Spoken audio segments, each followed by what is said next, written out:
So, hello everyone. I want to share some insights with you today. Some things which might be quite obvious, but at second thought, maybe not something that you do every day. So therefore, it's still covered here to have it all as a complete picture. What I'm going to share is basically a number of different ways how to tackle costs when it comes to the hop bill. There are more or less invasive, I would say. Some things are pretty easy to change. Some others need a little bit experimentation and trying things out and see if it works for the final beer, because that's the overall objective. The final outcome that you bring to the market, to your consumers that are your fans. Of course, you don't want to disappoint them. So that's something we keep in mind for all of these things. And as always, this is not either go or no go. There are fine ways in between, shades of gray, which you can try out. So let's just get into it. What if you want to get a little bit of price reduction, but don't want to change your hops at all? So there's different things you can do. The obvious choice is you ask for a rebate with your dealer. Everyone is in dire straits these days, so that's something which might work or might not, but you might also decide to change your hop dealer. At the end, you'll find that the industry is pretty much even on most of these things. So I would say it's rather short-sighted and not helping you a big deal. There are other things which you can do with your existing hop provider. And the first is about managing the buy cost, those costs that are not directly linked with the hop itself, but for example, extend the volumes, which is always a good thing. And you can stretch it over a couple of years. So you make multi-year contracts, and that will usually give you a rebate. Of course, you can also save on the transport cost. That's the opposite of option one in the recommended section.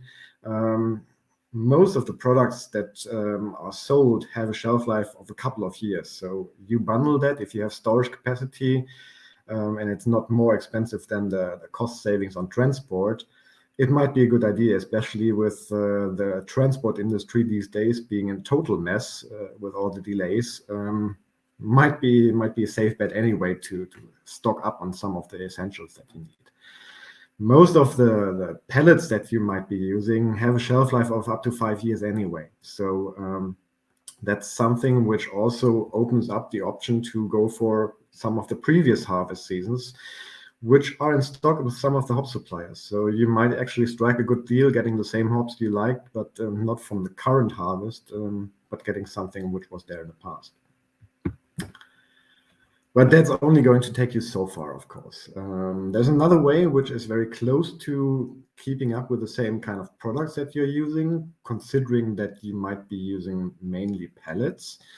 Not all of the hops that you are using are necessarily giving you a big impact on the taste. That's, of course, a hypothesis, but the golden question is, when you brew batch to batch, are the variations that you get from different batches of hops, different batches of other raw materials, and your brewing process, are those differences really bigger or smaller than changing some of the hop varieties for similar things? Especially if you look at those trademark hops, which can come at very high price rates, there might be less known varieties, sometimes from less known origins, which actually do the same trick, either by themselves, or if you blend them to match the taste profile that you're after. And if you invest some time in trying replicating the taste profile, you might find something traditional like a cascade added up with something else that will do a fine job in matching the flavor profile of some of those rather new fancy hops. Anyway, aroma hops are great. They are great for the aroma itself, for the hop oil that they bring to the taste. Some people use them for bittering as well, adding them early in the kettle, which gives a very nice, balanced, rounded bitterness. But obviously, if you want to save cost, that might be the first thing to let go and rather replace for some bitter hops doing that job, which are much higher in the alpha acids transferring into isoalpha acids. it might be a trade-off that's easier to do, and bitter hops tend to be much cheaper, obviously, than the expensive aroma hops. Again, this is also only going to take you so far because you're staying within the same context. If you want to do some bigger leaps in terms of the cost reductions, we need to look into the yields that you can get in the brew house. So when you consider the different hop products that are offered by the industry, and that's not just us, that's basically all the hop providers, you are facing different conventional and downstream products. The conventional products, which you see on the top here, they're very close in the composition to the original hop cone. So if you're not using the hop cone, the closest thing you can do is using a P90 pellet, which is almost the same consistency and content as the hop cone. The further you move away from that downstream, the bigger the differences will be. And you see it here in this arrow. The distance is giving an indication of how close the composition will be. So a P45 pellet or lupulin pellet or even lupulin powders, some of our competitors call these fancy names as well. It's basically you are freezing the lupulin, because otherwise you wouldn't be able to break it down. It would cloak, and then you can really take the essence and add it to your beer. That's just before the extraction happens, with the closest extract being the total raisin extract. It's not very common anymore, unfortunately, because actually it's much closer to the original hop cone composition than a CO2 extract is. But CO2 extract are the common extracts that are traded. And if you move further away from that, down to all those isomerized products, then obviously they are very different in some cases to the composition of the original hop cone. And you can see that clearly when you look into analytics of the different products. This is a side-by-side comparison, and here you already see the difference between the Type 90 pellet, which is basically almost complete portfolio of all the different elements of hop cone. When you compare that to the extract on the right side, the CO2 extract has most of those elements, but not in the original composition anymore. So the total raisin extract is much closer to that, just leaving out the tannin part. But all of those hard raisins, specified or unspecified, are almost completely there. While as in the CO2 extracts, you're losing something. So if you want to stay as close to the hop cone or the hop pellet in composition and taste performance, it's a nice, easier choice to go for a total raisin extract.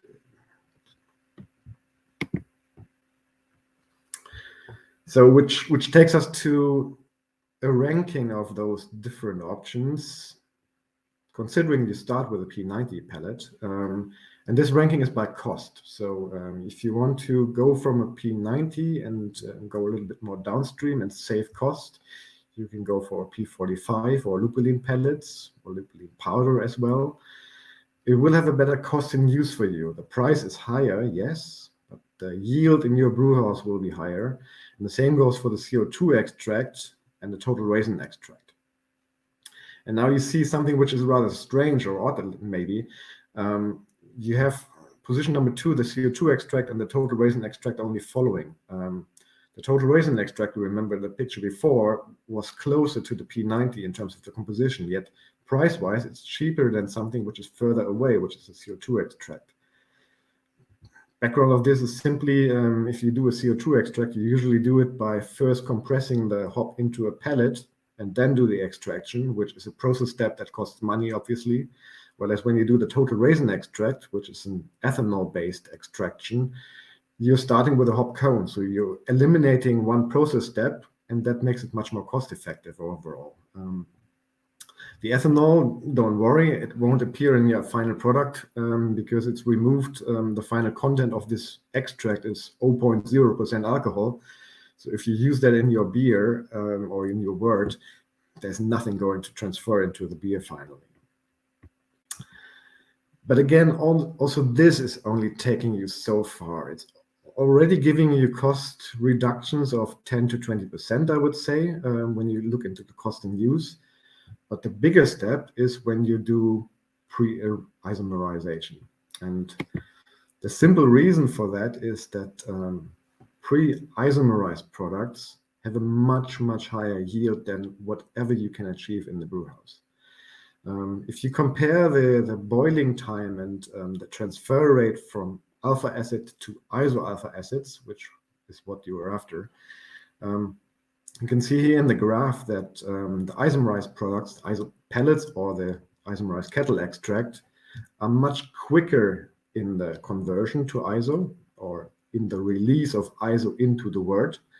While as when you use conventional pellets or CO2 extract, first it takes time, and then even if you continue throughout the whole time of the boil, at the end you won't get to the same conversion rates. So there's a lot of alpha acid in those products which will never be converted and never reach your beer. And that's basically wasted. So if you talked about minimizing waste at the beginning of the poll, that's one sort of waste reduction, because you're basically spilling the alpha acid, the valuable alpha acid, down the drain. If you compare the different products which are in the portfolio of most suppliers, it's very clearly the brew house editions. They differ strongly already in the possible yield utilization, while as the isomerized products are obviously much higher in the utilization than the conventional ones. But then you've got the downstream products, and top of notch is the iso extract, which is almost purely iso alpha acids, and that's obviously giving you an immediate boost of bitterness into your wort or into your downstream application, which is something that we usually recommend with this. So we come back to that, but it's basically showing you the picture. If you want to go for the highest yield, the highest efficiency in the brew, pre-isomerized products are doing a very fine job, and they're doing it at a cost which, of course, per kilogram is higher. But if you consider it costing you for what it achieves in your beer, it's much, much lower than the conventional products.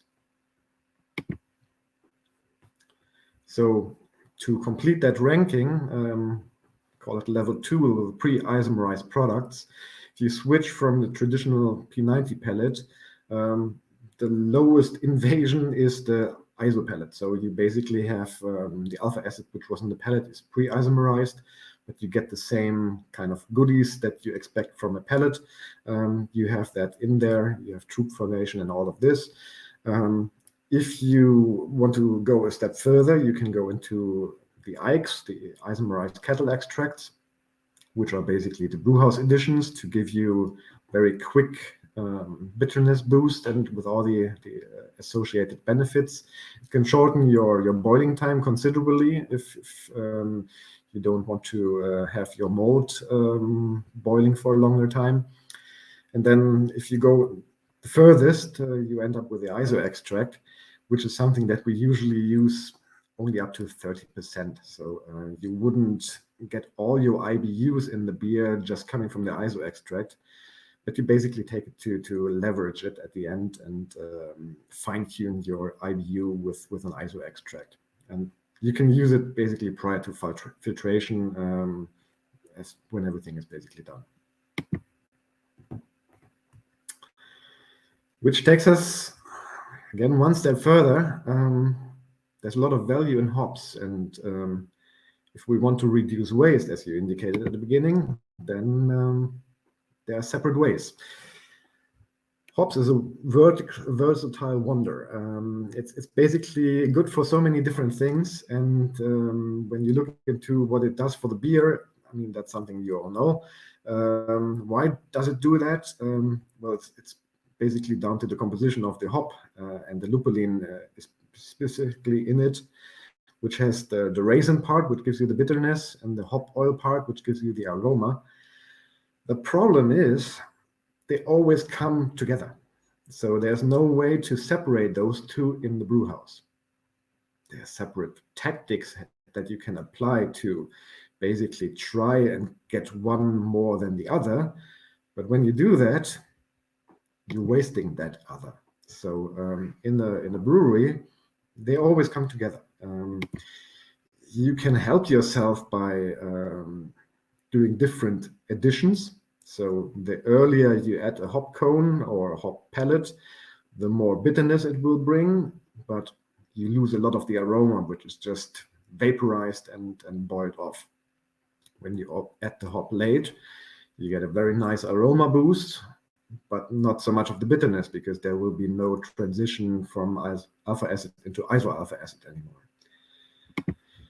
So the simple solution is let us do that separation for you, because that's something that is possible to be done at the hop level. And then you have separate additions, one which is only giving you the bitterness that you're after, and one that's only giving you the aroma that you're after, without wasting one or the other.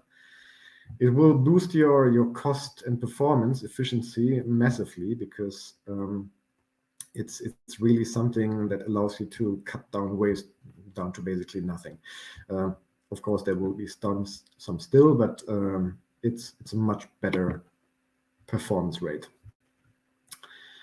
Which takes us to one side topic of that, and that is dry hopping. And if you followed the presentation the days before, this was covered already in one of our friendly competitors' presentation. Dry hopping is something which is wonderful and horrible. Wonderful because it gives you these amazing flavors and beers like IPAs, which I love, but it takes you to a lot of loss. The main loss obviously is soaked up beer. Those pellets you throw in at the end in the whirlpool or afterwards even, they soak up so much beer. They first of all multiply their size up to 6 times, and they can take out beer up to 30%, which is of course massive. Even if you consider less beer losses, it is still something that is significant in your bill. So how can you work around that? There are different technical innovations that might help you. Something like this Hopsteiner, we called it, a beer cleaner. It's a mobile device that you insert into your brewing line, and you basically only dry hop a very small part of your beer and have a very high yield, and then you add that beer stream back to the overall. So it significantly reduces your loss. But obviously, if you are after immediate cost savings, then going for an investment first might be not the easiest way to achieve. So besides that, running a piece of equipment like that requires a certain minimum volume. So if you're doing less than 10,000 hectoliters a year, I would say it's hardly worth spending the money on something like that. There's an easier way. You can go for the aroma that you are looking for and take either an aroma extract or the hop oil in isolation. Benefits of that, you're not adding plant material. So there's no beer going to be sucked up by this plant material, and you don't have to remove it afterwards, which is painstakingly, carefully considered. To get it out, I mean, you know that you need either centrifuges or filters. All of these are not really working well. Removing them by hand, well, if you have a very small batch, then this might work to a certain point, but it's not fun. Just let's face it. Another benefit of using the oils, you're massively reducing the overall volume that you need to ship and store, because oil is super concentrated, even if you dilute it to a feasible ratio, and it's very shelf stable. And another benefit, if you're doing non-alcoholic beers, it won't lead to hop creep. So if you're doing low or non-alcoholic beers, you know when you dry hop, there's vegetative matter, there's going to be enzymatic reactions, there's going to be yeast reactivated, and beer might catch up with the alcohol content and get gushing or whatever other nasty side effects. So using hot bottles, something like that, will keep you away from these kind of issues. Well, and that's basically the rough overview. If you remember the title of the presentation, it said 6 ways to reduce cost when you talk about the hop bill. I only showed you 5, so, well, number 6, talk to us. Thank you.